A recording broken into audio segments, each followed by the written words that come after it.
Hello students, this is Chandana and I welcome you to Business Studies class. In our last class, we have finished the second chapter. Now we will be doing the case studies of second chapter, right? So our first case study is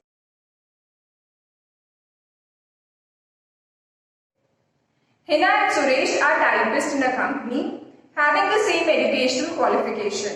Hina and Suresh दोनों की qualification same थी, same company में काम कर रहे थे. हिना को कितने रुपए मिल रहे थे? 3000 rupees per month. Hina was getting rupees 3000 and Suresh was getting rupees 4000 for same working hours. Hina उतने ही काम कर रही थी जितना हितेश काम कर रहा था, पर हिना को तो सैलरी कम मिल रही थी और हितेश को सैलरी ज्यादा मिल रही थी. नाउ क्वेश्चन क्या बोलता है? The question says that the which principle of management is violated here. यहाँ पे कौन सा प्रिंसिपल ऑफ मैनेजमेंट वायलेट किया जा रहा है? Now students, first we need to understand the meaning of violated. Violated मतलब क्या है? I know everybody must be knowing it, but still I am telling you, violated मतलब कौन सा प्रिंसिपल फॉलो नहीं हो रहा है. ये केस कौन सा प्रिंसिपल ऑफ मैनेजमेंट फॉलो नहीं कर रहा है, कौन सा प्रिंसिपल वायलेट हो रहा है, फॉलो नहीं हो रहा है, राइट. सो केस के अकॉर्डिंग क्या है कि दोनों की क्वालिफिकेशन सेम है, दोनों वर्किंग आवर्स भी सेम है. जितने घंटे हिना काम करती है उतने ही घंटे सुरेश काम करता है, पर क्या है, दोनों को सैलरी अलग मिल रही है क्योंकि शायद हिना फीमेल है, उसे कम सैलरी दी जा रही है, और हितेश मेल है तो उसे ज्यादा सैलरी दी जा रही है. तो कौन सा प्रिंसिपल वायलेट हो रहा है? Principle of equity.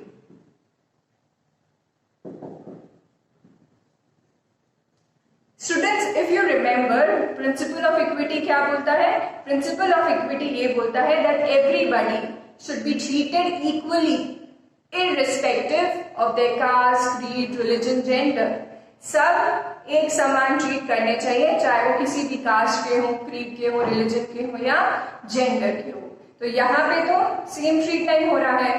हिना को कम सैलरी दी जा रही है और हितेश को ज्यादा सैलरी दी जा रही है. जेंडर बायसनेस हो रही है. तो कौन सा प्रिंसिपल वायलेट हो रहा है? इक्विटी.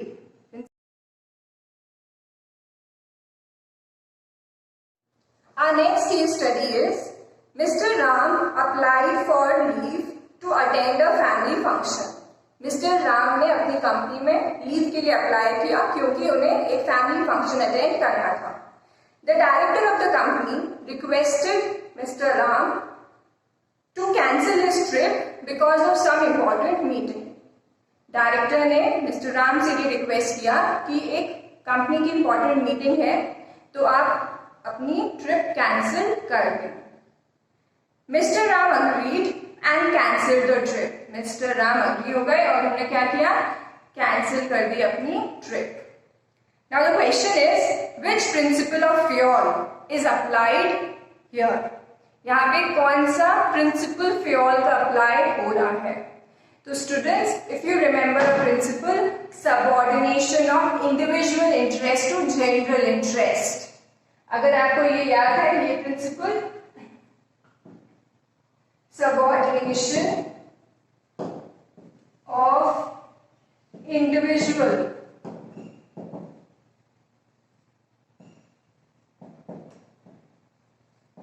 To general interest.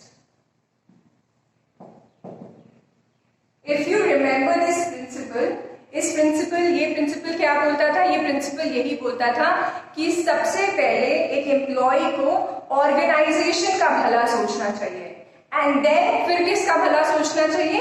अपना भला सोचना चाहिए, राइट. तो अगर इस केस में देखा जाए तो यहाँ यही हो रहा है. राम ने क्या किया? अपना भला नहीं सोचा, अपनी ट्रिप कैंसिल कर दी. क्यों? Because of some important meeting in his company. तो उसने कौन सा प्रिंसिपल यहाँ पे फॉलो किया? Subordination of individual interest to general interest, which also says the same thing that we should keep the interest of organisation first and then we should think of our own interest. Students, our next case study is in a school Principal makes sure that every instruction, order or information given by him must be passed to vice principal. एक school में जो principal हैं, principal sir हैं, वो ये देखते हैं कि जो भी इंस्ट्रक्शन, ऑर्डर, इंफॉर्मेशन वो दे रहे हैं, सबसे पहले वो किसको पास होनी चाहिए? वो सबसे पहले पास होनी चाहिए वाइस प्रिंसिपल सर को. And then that information should pass to HOD, head of department, and then to teachers, and students must be informed by respective teachers only. ये केस ये बोल रहा है कि एक स्कूल में जो प्रिंसिपल सर हैं वो इसका ध्यान देते हैं कि जो भी इंफॉर्मेशन है, ऑर्डर्स है, इंस्ट्रक्शंस है, वो कैसे पास होने चाहिए? प्रिंसिपल सर से वाइस प्रिंसिपल सर को, principal sir to vice principal sir. Then the information should pass to HOD. And from HOD, the information should pass to teachers. And students को वो information कौन बताएगा?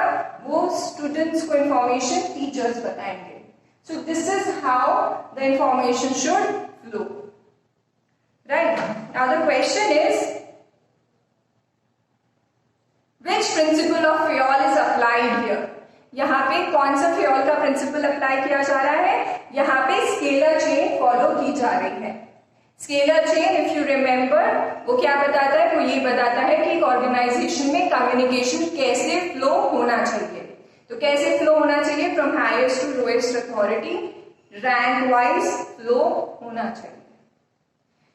इसी क्वेश्चन में एक और सेकेंड पार्ट है. The second part is, in case of emergency which concept should be used to pass important information. अगर कोई इमरजेंसी आ गई तब क्या करेंगे? अगर इमरजेंसी के केस में स्टूडेंट्स, अगर आपको याद हो, मैंने पहले भी बताया था कि अगर इमरजेंसी है और अगर आप स्केलर चेन फॉलो करोगे तो क्या होगा? This will lead to delay in decisions. क्यों? क्योंकि आप हर लेवल तक वो बात लेके जाओगे और फिर वहां बात पहुंचेगी. तो अगर इमरजेंसी का सिचुएशन है, then what do you use? You use gang plank. What do you use? You use gang plank. And gang plank क्या बोलता है? That in case of emergency you can directly communicate. अगर emergency की situation है और principal को कोई information students तक पहुंचानी है, इमरजेंसी की सिचुएशन में है, तो the principal should not, like need not use the scalar chain. ऐसे इंफॉर्मेशन पहुंचाने की कोई जरूरत नहीं है. इन केस ऑफ इमरजेंसी उस समय आप क्या कर सकते हो? You can directly communicate by using gang plank. So students, first question का आंसर क्या है? Scalar chain. And second question का आंसर क्या है? Gang plank. Our next case study is Mr. Ram is producing various milk products. ये जो Mr. Ram है, ये milk products produce करते हैं. He always tests various ways of producing different products and chooses the best and most economical way of production. Mr. Ram क्या करते हैं कि जब भी वो कोई प्रोडक्शन करते हैं, वो सबसे पहले प्रोडक्शन करने का बेस्ट वे ढूंढते हैं. एंड ऐसा वे ढूंढते हैं जो कि इकोनॉमिकल हो. Economical meaning which is cheap, जहां पे ज्यादा प्रोडक्शन कॉस्ट ना आए. वो ऐसा मेथड चूज करते हैं और बेस्ट मेथड फाइंड आउट करते हैं. एंड उसी के बाद वो क्या स्टार्ट करते हैं? Production activities. He is also very particular of fixing a particular place of everything in his production house. अब मिस्टर राम की क्या आदत है? उनकी ये आदत है कि वो हर चीज जो भी उनके प्रोडक्शन हाउस में, फैक्ट्री में जो चीज रखी हुई है, सब वो कहाँ रखते हैं? एक फिक्स प्लेस पे रखते हैं. कोई भी चीज इधर की उधर नहीं मिलेगी आपको. Right? Now we'll see the questions. क्या क्वेश्चन है? Which technique of scientific management is applied? यहाँ पे कौन सी टेक्निक अप्लाई हो रही है? Right? Now students, please focus on technique. इस क्वेश्चन में टेक्निक पूछी गई है, आपसे प्रिंसिपल ऑफ साइंटिफिक मैनेजमेंट नहीं पूछा गया है। क्या पूछा गया है? Technique of scientific management. So the technique is method study. अब ये आंसर क्यों है? ये आंसर इसलिए है क्योंकि मिस्टर राम क्या कर रहे हैं कि प्रोडक्शन करने से पहले वो बेस्ट मेथड ढूंढते हैं, राइट? एक ऐसा मेथड ढूंढते हैं जिसमें उनका कॉस्ट कम आता है, बेस्ट मेथड ढूंढते हैं। तो वो कौन सी स्टडी परफॉर्म करते होंगे? वो मेथड स्टडी परफॉर्म करते होंगे। So which technique of scientific management is applied here? In this case that is method study, right? अब इस क्वेश्चन में एक और पार्ट है, second part is which principle of Fayol is applied here? इस केस में फ्योल का कौन सा प्रिंसिपल अप्लाई किया गया है? तो स्टूडेंट्स, इस केस की जो लास्ट लाइन है उसमें क्या लिखा है कि mister Ram is very particular about everything. जो भी थिंग्स उनके प्रोडक्शन हाउस में है उसे वो कहाँ पे रखते हैं? He had fixed the particular place, उसी प्लेस में वो सारी चीजें रखते हैं अपने प्रोडक्शन हाउस में। तो ये कौन सा प्रिंसिपल है फ्योल का? ये है प्रिंसिपल ऑफ ऑर्डर। ऑर्डर क्या होता है? Principle of order. Principle of order says that everything and everyone should be eight there right place. तो राम भी यहाँ पे क्या कर रहे हैं? अपनी सारी चीजें प्रोडक्शन हाउस में अपनी जगह रख रहे हैं। सो कौन सा प्रिंसिपल फॉलो हो रहा है? Principle of order. Next case study is a salesperson was asked to finalize the deal with the customer.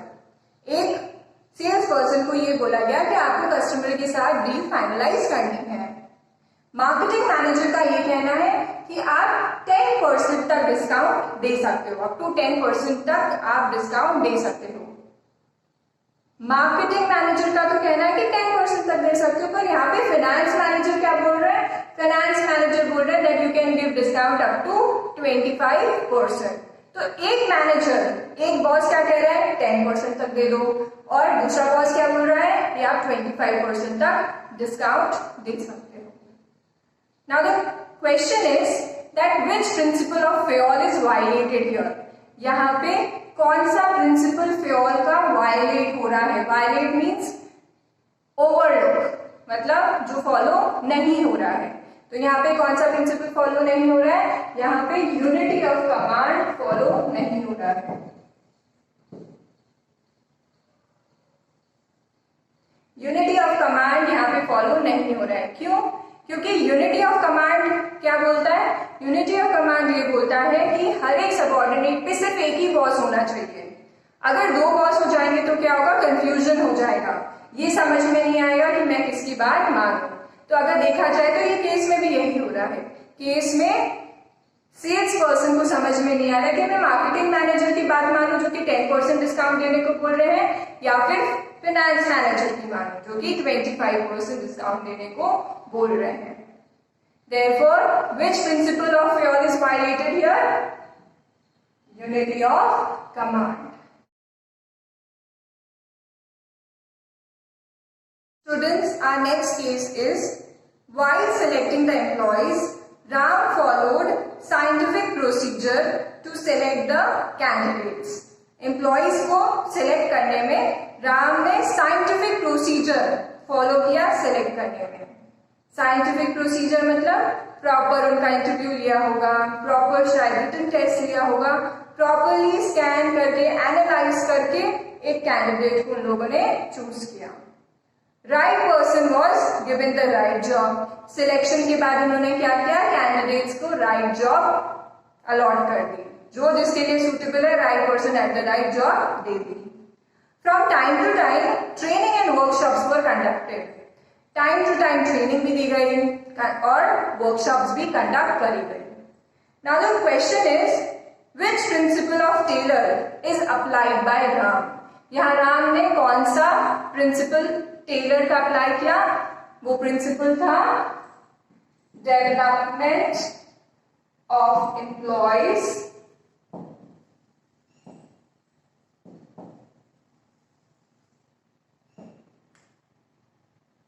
their greatest efficiency and prosperity.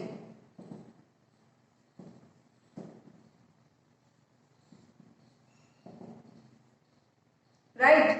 If you remember this principle of Taylor, वो क्या बोलता है?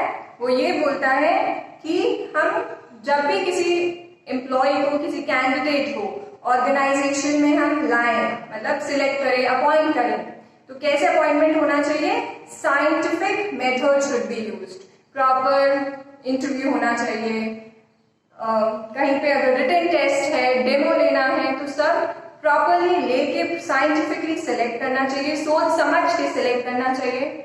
After selecting them we should assign them a job for which they are suitable. जो जिसमें अच्छा है उन्हें वो काम देना चाहिए. And after that time to time training should also be given to enhance the knowledge and skills of the employee. Time to time training भी देना चाहिए. एंड उस प्रिंसिपल को क्या बोला जाता है? उस प्रिंसिपल को बोला जाता है development of employees to their greatest efficiency and prosperity.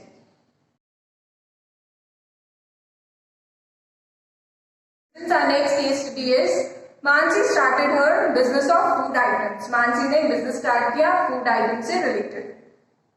Being the sole proprietor of business की वो sole proprietor थी. She used to take all decisions, सारे decisions वही लेती थी क्योंकि business में वही थी. Sole proprietorship business है तो it is handled by only one person. तो मानसी सिर्फ थी तो सारे decisions कौन लेता था? मानसी लेती थी. When the business of Mansi expanded, जब business expand हुआ, she continued the old practice of controlling all by herself. वो उन्होंने कौन सी प्रैक्टिस करी कि सारे डिसीजन अभी भी कौन लेता था? मानसी लेती थी. बिजनेस बढ़ गया, एक्सपैंड हो गया, but still was taking all the decisions. Mansi was taking all the decisions. And जिसकी वजह से क्या हुआ? It led to delay in important decisions time पे लिए नहीं जा रहे थे. Now the question is which principle of Fayol is violated by Mansi. यहाँ पे कौन सा फ्योल का प्रिंसिपल वायलेट हो रहा है? वायलेट मीन्स फॉलो नहीं हो रहा है. कौन सा प्रिंसिपल मानसी फॉलो नहीं कर रही है? तो वो कौन सा प्रिंसिपल फॉलो नहीं कर रही है? Centralization and decentralization.